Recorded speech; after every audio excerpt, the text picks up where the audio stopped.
Abdullah Hamzali hepimizi bir araya toplayıp hoş gelip de geldi konuklarımız, sanatçılarımız Erbil'den, aynı zamanda Altı Köprü'den Yengiceller ve Hamzalar, Tuz Hurmat'a gelen konuklar, bütün oturanlar hepinize diyelim hoş gelip sapılı getiripsiz.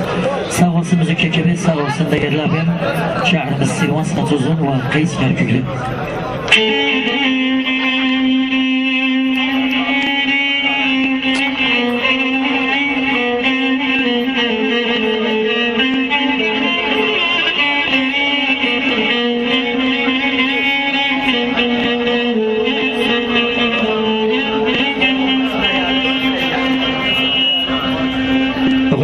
Yazdığım bir mektup diyeri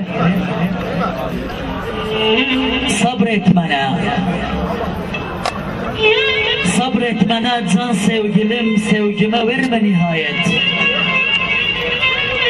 sabretmene can sevgilim sevgime verme nihayet, meyus olma ahvalından kaderden etme şikayet.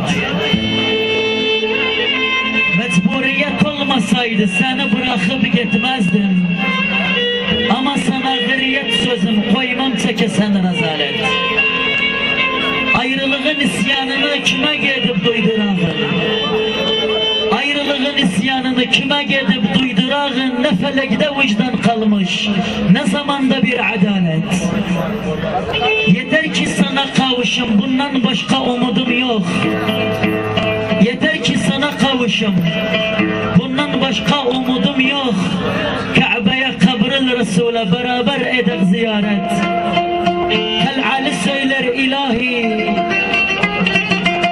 kal'ali söyler ilahi, her sevaniyet murada, muradına yetişmeyen hayatı gider hasaret, muradına yetişmeyen hayatı gider hasaret. Baba bugün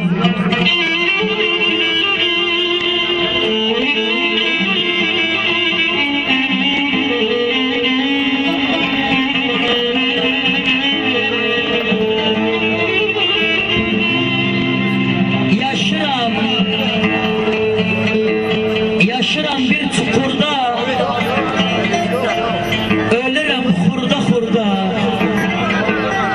Yaşıram bir çukurda, ölürüm hurda hurda. Leşim Kerkük'e geldi, torpağa sınmam orada.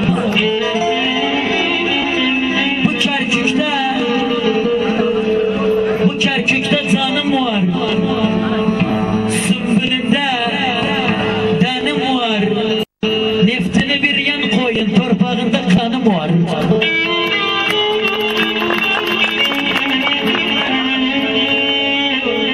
Sağ Kerküklü yol tuttum, sağ Kerküklü hastayım, yer gelmese hiç olmam. Sağ Kerküklü bin yabancı içinde, gör ki sağ Kerküklü.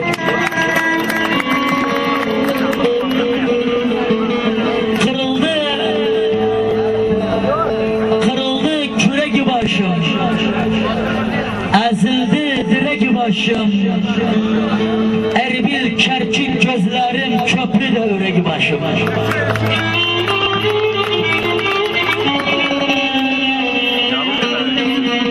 Bir yaradı, o bana bir yaradı, bir yaradı, o bana bir yaradı.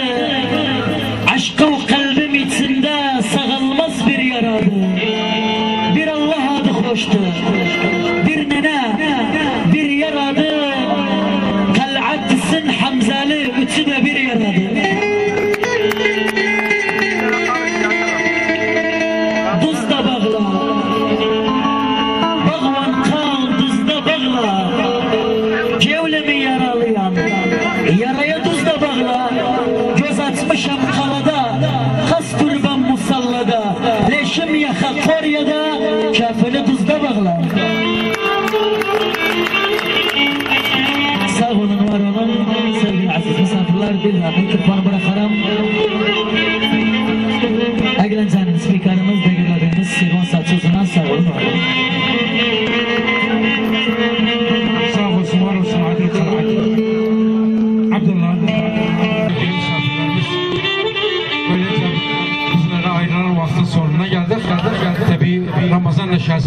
programa son vermeden önce dediğimizdeki sanatçılarımızdan işte görürsünüz maşallah 10 sanatçı oturup burada. Allah çok etsin üzerine. Allah uzun ömürler versin üzerine. Koriyat karşı okuyacaktılar. En mutlu anlar sizlerin olsun. Biz burada programımızı noktalayacağız. Hepinize diyelim. Kalın sağlıktan kalın.